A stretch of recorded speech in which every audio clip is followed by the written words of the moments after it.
University System Chancellor Jim Rogers says the state's colleges and universities are getting shortchanged. Can he take on the legislature and get a fair share? Plus, Rogers says it's up to the state's wealthiest to pay more to improve the quality of higher education. Is anyone listening? How about the governor-elect? And is he getting the message on all-day kindergarten?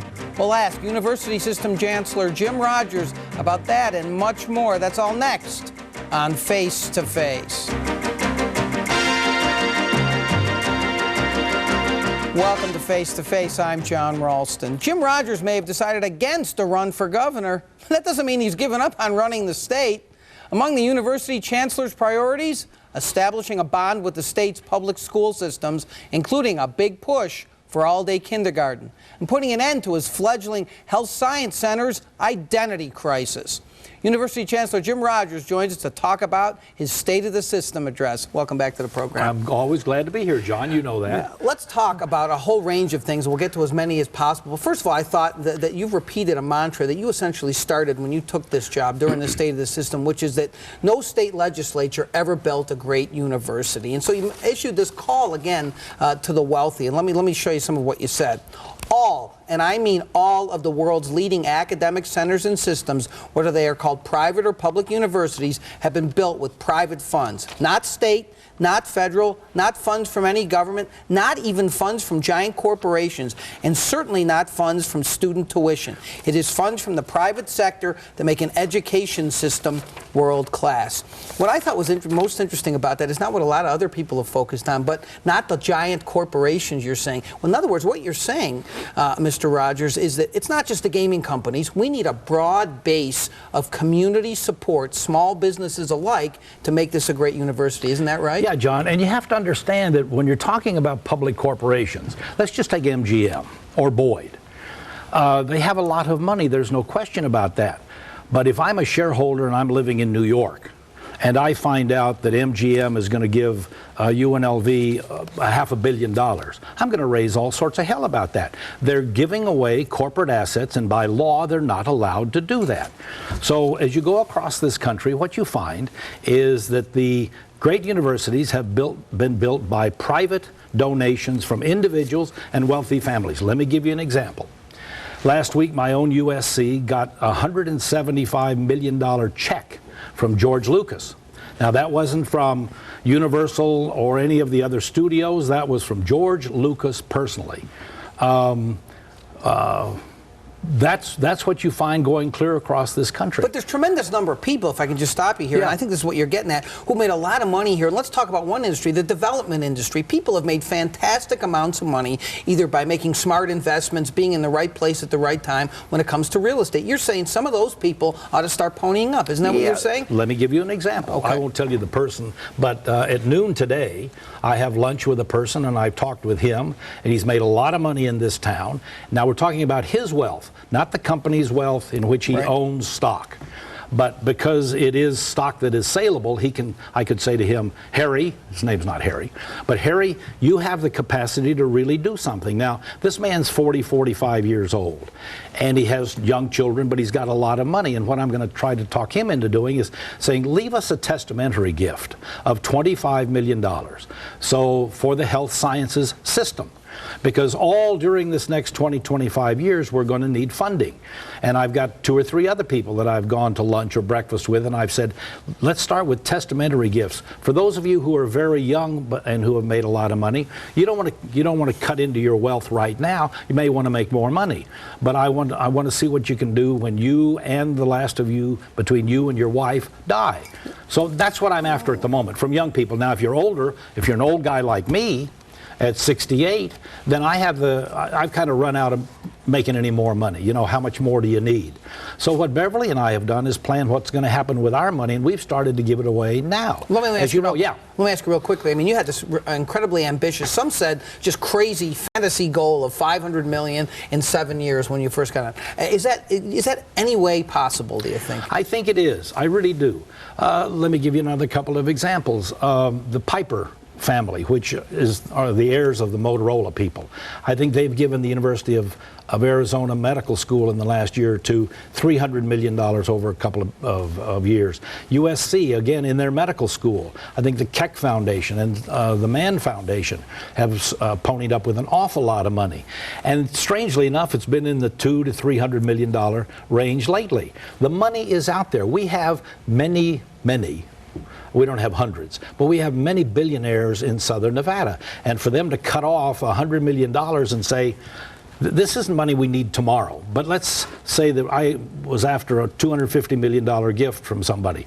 I would say, what I would like for you to do is give me $25 million each year for the next 10 years. And this is what I will build out, or we will build out during that period of time. Okay, well, that's one goal. Another goal you have is to use some of this money for this health sciences system. It's called the center now. You want to. When we come back, let's talk about what progress you're making on that, and we'll talk to the Chancellor about that synergy he's trying to create between higher and lower education. Back in a moment.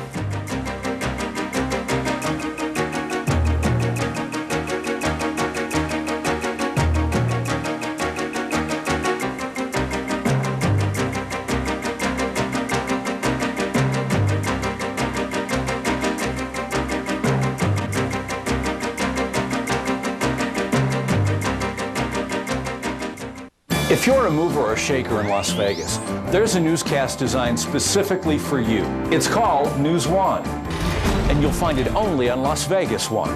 News One is smart news for the informed viewer. The only newscast for the high rollers of the local business scene in Southern Nevada. If you want to stay number one, watch News One. Jeff Gillen hosts News One, weeknights at 9 on Cox Channel 19.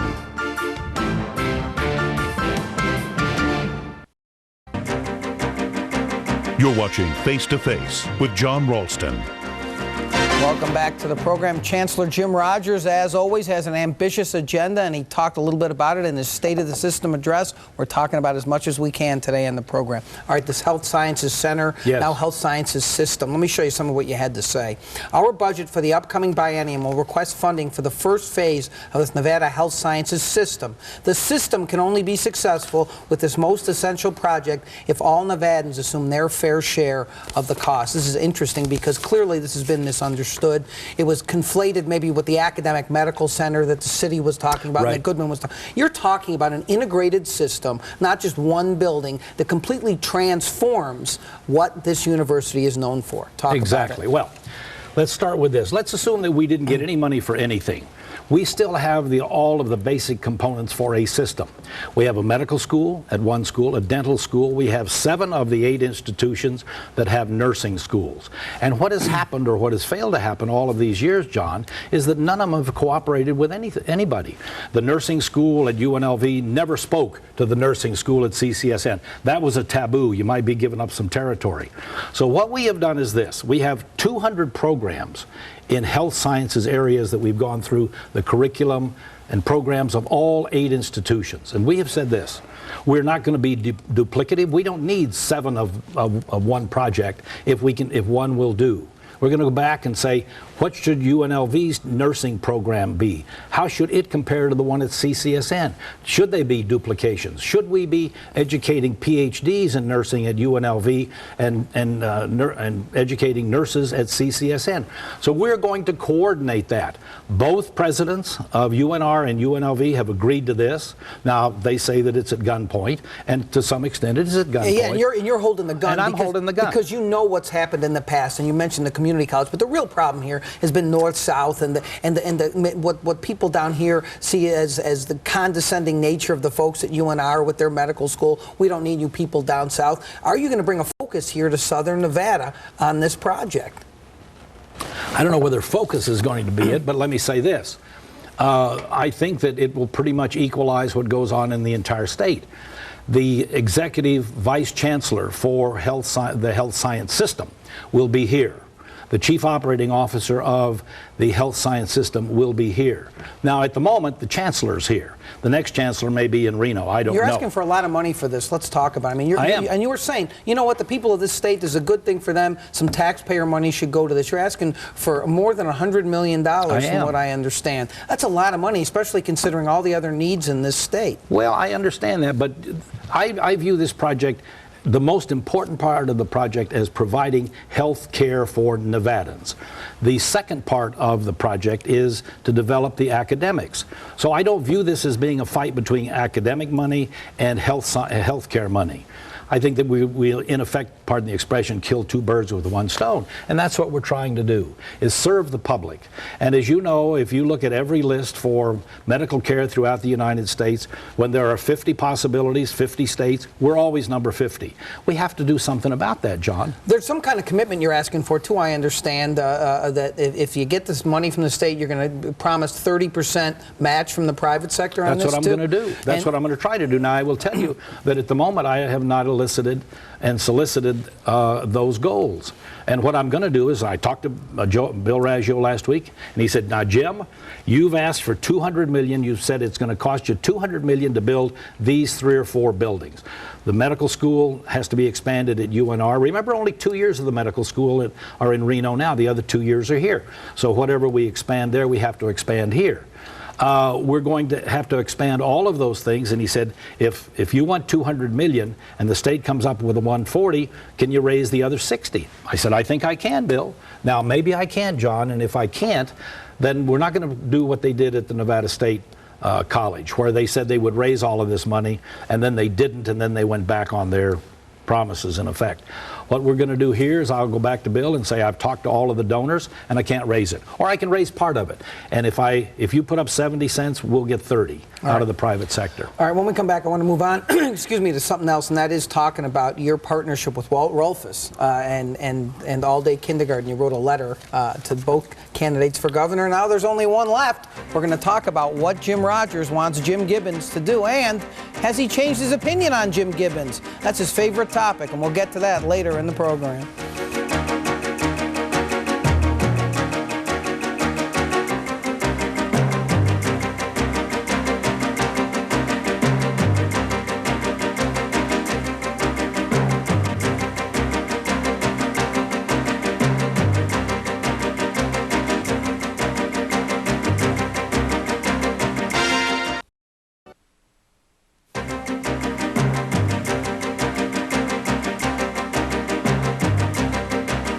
Welcome back to Face to Face. I'm John Ralston. We're joined today by Jim Rogers, the Chancellor of the University System, talking about all kinds of issues facing the system that he talked about in his State of the System address. You know, unlike George W. Bush, you really are trying to be a uniter and not a divider, uniting the North and South on these issues, and you're trying to unite lower ed and higher ed. They've always been competing up in the legislature and really in this state for funding. You actually got together with the superintendent, Walt Rolfus, wrote a letter to both candidates for governor about all-day kindergarten after the primary. Here's what you had to say. Representatives in higher education also believe full-day kindergarten is an essential component of a student's overall education, particularly since Nevada fares poorly on most indices of child welfare and pupil performance. Essentially, all who are in a position to have an educated perspective see value in the concept. Why did you decide to write that letter? Because I was concerned that I think Mr. Gibbons in a newspaper article had said that he was somewhat concerned about the real effect of cause and effect of kindergarten on education as you go forward. He was skeptical. It was clear. He was skeptical. He made no commitments at all. Exactly. And he has never made a commitment to me because, frankly, I haven't talked with him directly about that. But I was concerned about that, and I wanted him to understand that this is not just a K through 12 issue. This is a K through 16 issue, because the more educated the students are that come to us after the 12th grade, if they've had 13 in effect, the better off we are. and the better student we get to start to produce. They start to fall behind right away with this 2 hours essentially, or whatever it is, of kindergarten that they have, and it's really, once you start falling behind, it's almost impossible to make it up. And what you're saying in there essentially is anyone who knows anything about education knows this is an important program. Well, John, I mean, with your children or with my grandchildren, we know that we try to get them started as early as we can. We start them before kindergarten if we can. There's a socialization that goes on with them. There's an intellectual development that goes on with them. So, you know, if it were up to me, I'd start them at 2 years old. And exactly, they start in preschool now, which is why it should worry Nevadans, I would think, Mr. Rogers, that the guy who's governor now, throughout the entire campaign, not only did not commit to this, but was very skeptical when his opponent, Dina Titus, brought it up. Well, I didn't follow that part of the campaign, truthfully. But I can tell you this, that my position's not going to change. Now, there may be regents, and I think there probably are a couple of regents who disagree with me. But it's my opinion based upon what I've seen at this time and seeing the student that comes to us into the college system, that the sooner you start them, the better off it is. So is this just Jim Rogers writing a letter with Walt Rolfus and then saying, okay, do what you want? Are you going to go up there? Are you going to talk to legislators? Are you going to try to get all-day kindergarten passed? I'm going to try to get all-day kindergarten. And, you know, let's go back. I think you and I talked about this before. But I said to Walt, last time when we were up there, I'm wandering the halls, you're pitching kindergarten, full-day kindergarten. You never came to talk to me about it. Now, that's as much my fault as yours. But you should have come to talk to me, because I would have gone with you at that time and talked with the legislators about the importance of full-day kindergarten. This time, John, what we've done is that we got our group together with our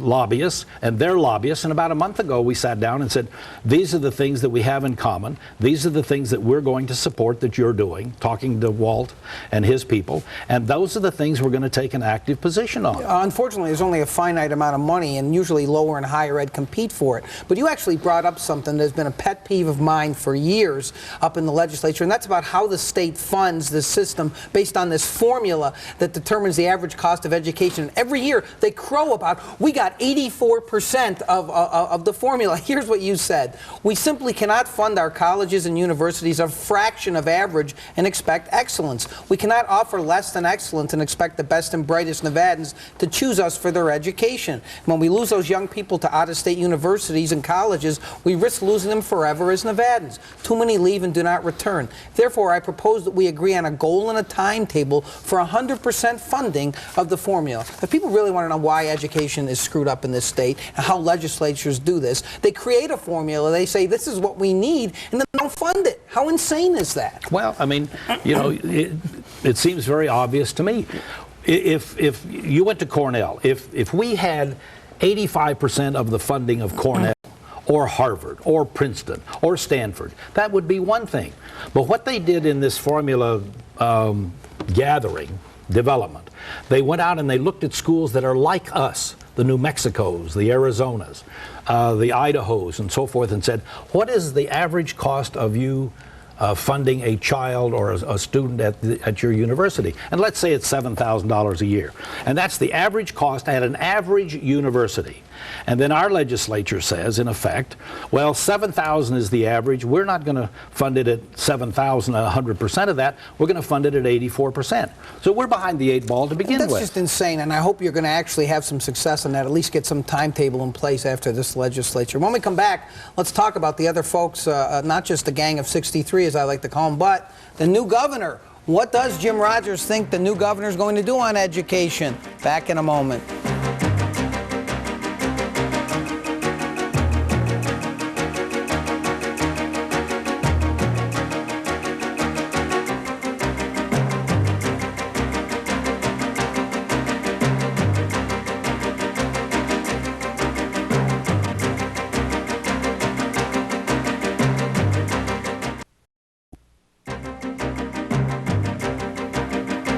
You're watching Face to Face with John Ralston.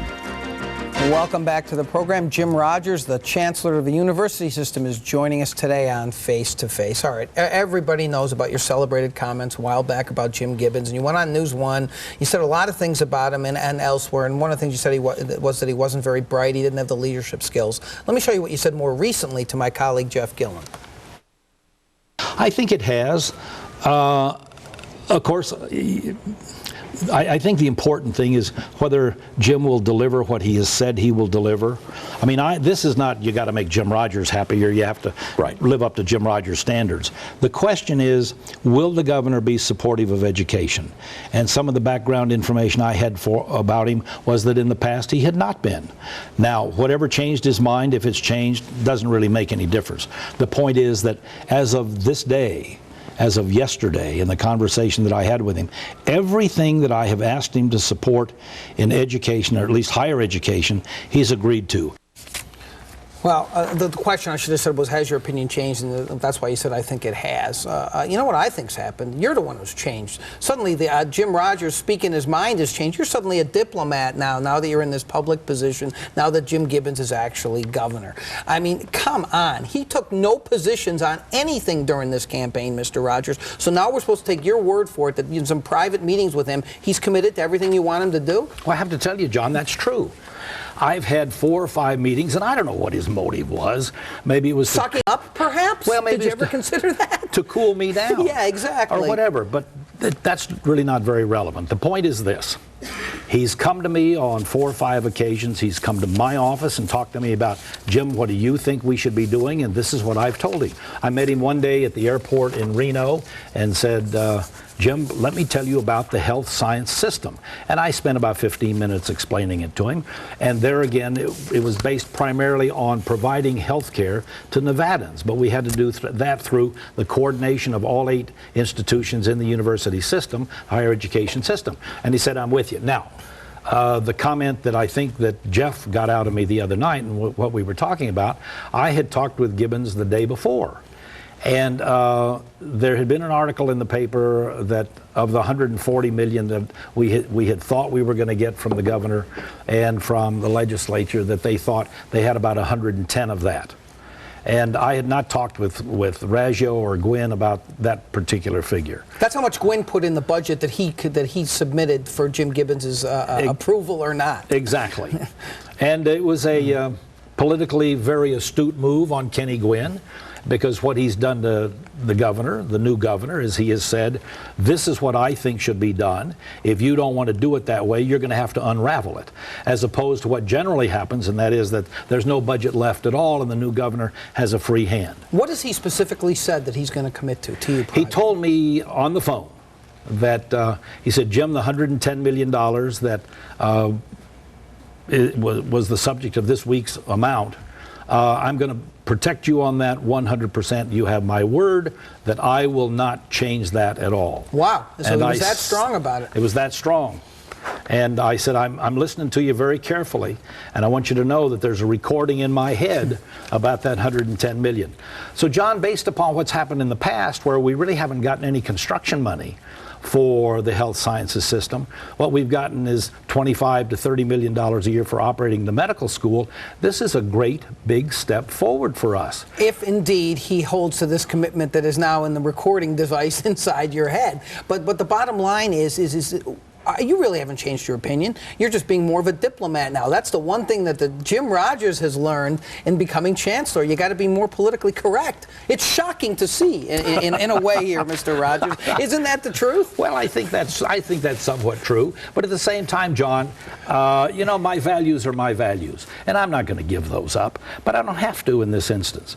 The question is, are we going to get what we think we need to develop the health science systems? We're out of time. But the question really here is the governor-elect going to keep his word to you? Isn't that the truth? Well, yes. Yes or no? That's the truth. Oh, okay. All right. And, you know, at that point, then we might go back to some former feelings. Exactly. But I expect him to do that. All right. Jim Rogers, always a pleasure to have you on the program. Thank you for coming Glad to be here, John. All right. If you want to contact me, you can email me at ralston@vegas.com. Call me at 650-1976. You can also click on a whole bunch of websites. Get the program schedule on LasVegasSun.com, streaming videos on LasVegasNow.com, and check out everything I do by clicking on RalstonFlash.com. On the next Face to Face, more of the issues that matter to you from people in the know, only on Las Vegas One.